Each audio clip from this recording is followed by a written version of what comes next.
Yeah, so what the client wanted to do, and I think it was a great idea, was going from a conventional sort of gable or hip style roof, and we switched it up and went with just a single slope. Okay. So the ceiling is essentially starting at about 9 feet and then going up to almost 12 feet at the very front of the building. So it's going to give that vaulted feeling inside, make it look even bigger than it already is.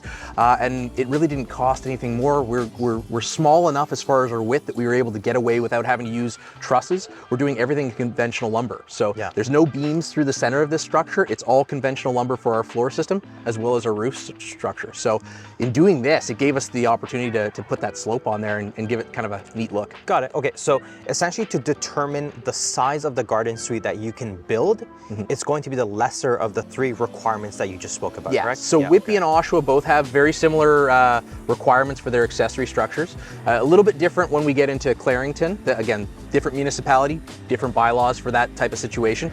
But in essence, most municipalities are keeping with the same sort of criteria as what they had for their accessory structures when it was just a garage. Okay, and you said that the unit you're building back there, what's the square footage on that one? So it's 59.98 square meters, which essentially is just, I think it's just around 700, I can't do the calculation in my head, but it's around 700 square feet essentially. And that's going to be a 1-bedroom, 2-bedroom? 3-bedroom. So the way that I do accessory dwelling units in a backyard situation like this, I have pushed for this because it just makes the most sense, is you're already digging. You can see the guys digging back there today. So you guys are putting a basement here. We're putting a basement in, absolutely. So we're doing 2 bedrooms downstairs with 9-foot high ceilings in the basement, right? And then we're doing a 9-foot high main floor that slopes up, right? So it's gonna feel bigger. We're doing a basement bathroom as well as a main floor bathroom and a 2-piece. So you've got master upstairs with an ensuite, you've got a 2-piece upstairs, you've got your living space, and then downstairs is 2 bedrooms with another bathroom down there. So it's set up ideally for, you know, a fairly large-sized family a mid-sized family to live there, right? So it's awesome that way. And because we're doing this as an elevated structure, again, just like 36 Simpson, it doesn't feel like a basement. You've got that height where it feels like you're out of the ground. Now, the way that the region of Durham works, and most counties are kind of the same way, the water supply, they only want to see 1 meter on a residential property. So the water itself is actually going to be coming from the house and run out. Now, because of this, because we're now going to have 3 units, we're probably going to upgrade the water service to the building a bit. But we're already trenching out to the road anyways because we have to tie in our sewer and sanitary. So all of this is actually going to be ripped up. Our electricity is going to come from the house, pony panel out, just like you would with a garage, essentially. And gas, again, is just going to be run out probably from the existing meter that's back there, straight out. So it worked out pretty good where there's only a few things that have to come out here, but because we're ripping up the driveway anyways, it's the ideal opportunity to tie everything that we need to right through this whole section here. Apparently Bill 23, there's no development charges. Is that correct? Okay, yes. Well, that's an interesting point. So the way that C23 is written, it appears as though there are no development charges. And again, every municipality is just learning all this stuff, right? We've got new legislation and we're trying to mesh that with their own legislation that's in place. So we have both the school board, we have Durham Region, and we have the municipality that we usually have to worry about with development charges if we're doing a brand new construction. The municipality has already said we're waiving our development charges because of C23.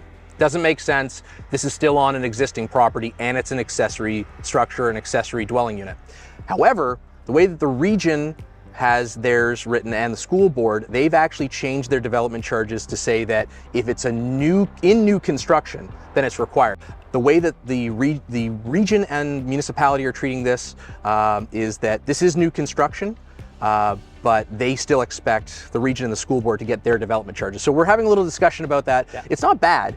You know, it's not like full-blown, you know, $50,000 like you see with some brand new houses. This is actually around $5,500 for the development charges that they're trying to charge us here. But it's still open for discussion because it's so new. So here's the backyard. So yeah, I guess you guys have marked off where the basements or where the property line is going to be, right? With that. Yeah, they've essentially pinned it as far as the overdig is going to be, because obviously they've gone a little bit wider, but you can see like they're only going down about 4 feet. So by doing that, we're going to have this elevated basement, which is awesome. The front steps are going to be, you know, probably up about 4 feet or so in the air, 5 feet in the air. But by doing this gives us a nice clear basement. You can see that it's got a nice lay of the land. This area right here that's all dirt right now is essentially going to be our driveway coming right down through here. And you can also see like all of our utilities. We got gas right around the corner here, which makes it so much for tying in. Everything's right there for us. Water is located at the front, but again, the driveway is being ripped up anyway, so it's just going to be a straight run with everything, back to this corner over here, and then from there right into the building. Is the dirt going to stay here, or is it going to be taken off property? So a lot of the soil, like the actual topsoil, will be used for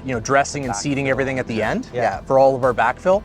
Most of the actual clay surface is probably going to be taken out, because again, around the foundation, we're going to have to damp proof. We're going to have to put in stone for aggregate for drainage, and then at that point, some of that will go back over top of it, but you'll never get all of that to fit back over there once there's a structure in the place.